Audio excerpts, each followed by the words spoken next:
एक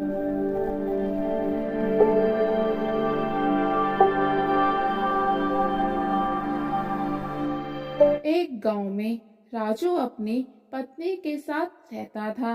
राजू खेती का काम करता था, लेकिन एक साल बहुत ज्यादा सूखा पड़ने के कारण उसकी फसल खराब हो जाती है।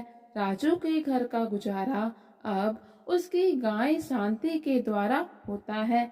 राजू गाय का दूध निकालता और घर घर जाकर दूध बेचता। इसी से उसके घर का गुजारा होता है। ऐसे ही करते करते कुछ साल बीत जाते हैं और फिर एक दिन राजू की पत्नी बिमला उससे कहती है, देखिए ना, हमारे साथ ही रमेश भाई साहब की भी फसल खराब हो गई थी, लेकिन उन्होंने अगले ही वर्ष फिर से खेत में बीज बो दिए, जिससे उन्हें बहुत ही मुनाफा हुआ।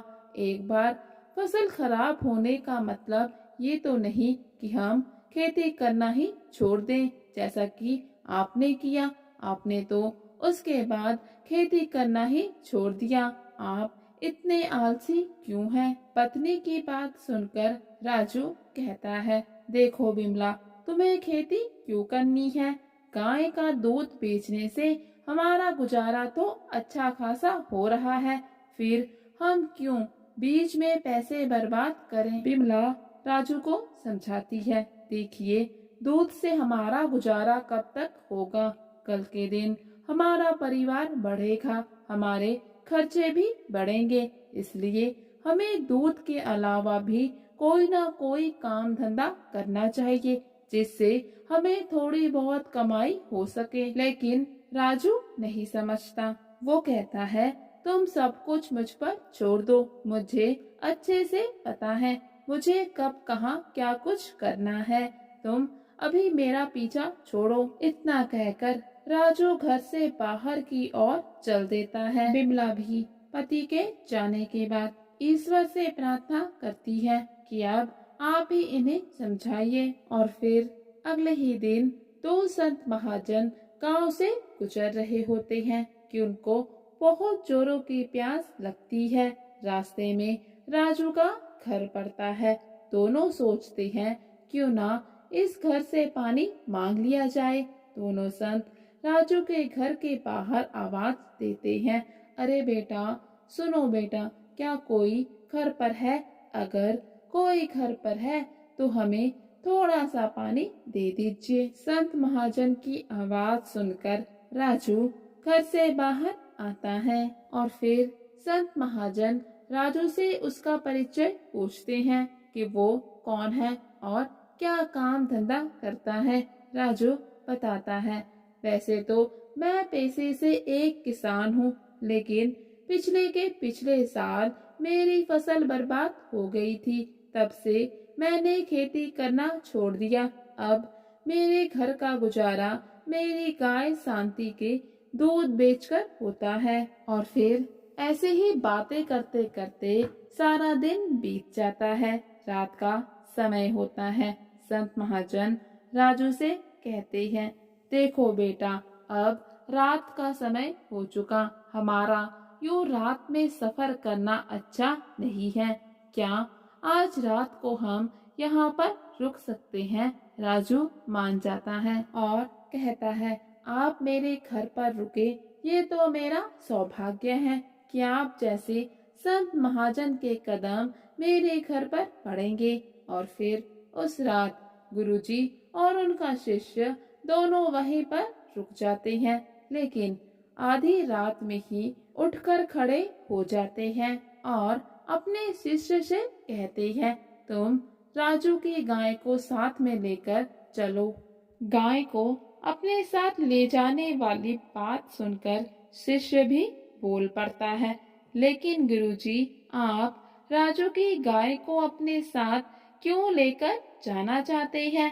राजू के घर का गुजारा तो इसी गाय के कारण होता है। गुरुजी कहते हैं, तुम मेरे शिष्य हो।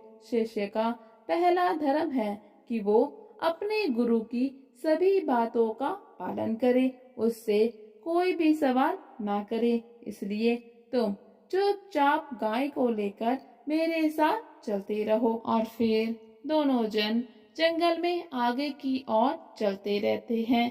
काफी दूर आगे तक चलने के बाद गुरुजी अपने शिष्य से कहते हैं, अब ये गाय बहुत दूर तक आ चुकी है, तुम इसे यहीं पर छोड़ दो। गाय को वहीं पर छोड़कर गुरु और शिष्य अपने रास्ते में आगे की तरफ बढ़ते हैं।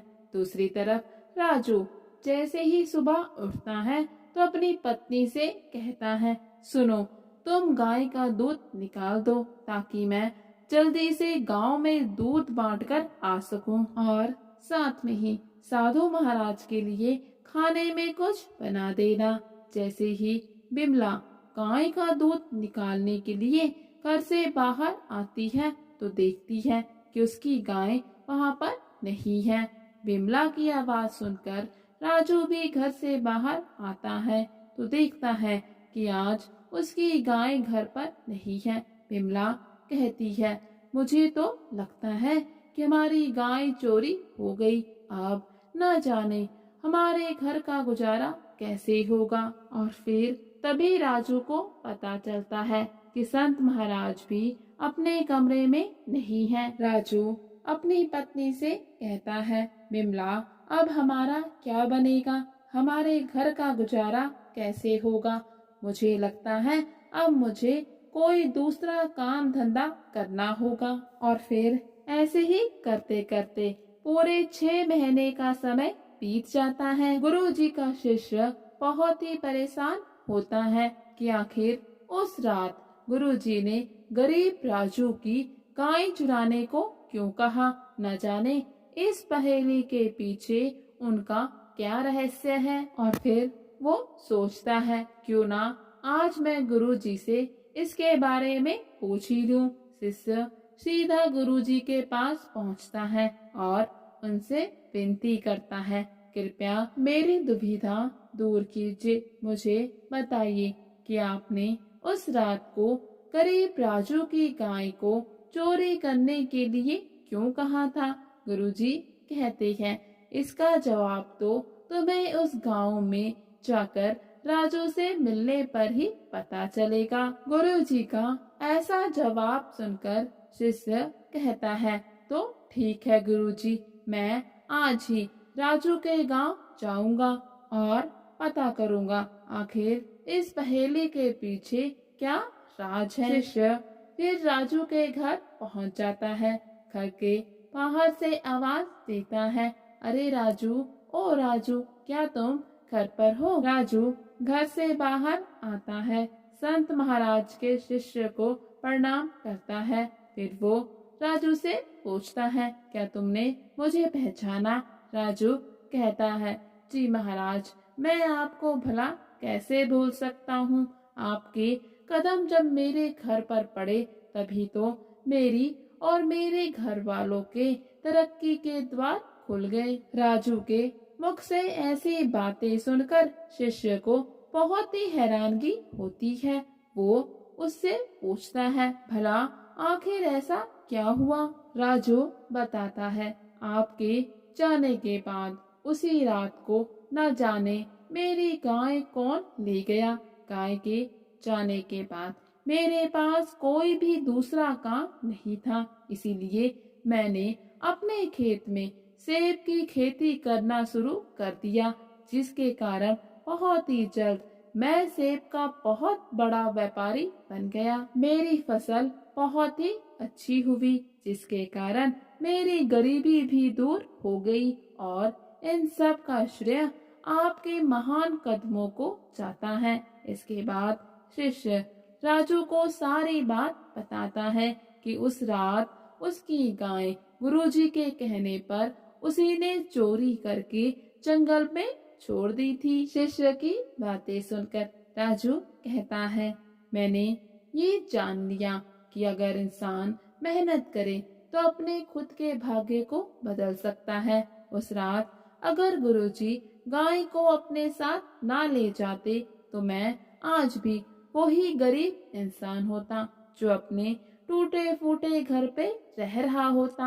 आज उनकी बदौलत ही मैंने खेत में अपनी मेहनत करना फिर से शुरू किया और देखो आज मेरे पास सब कुछ है।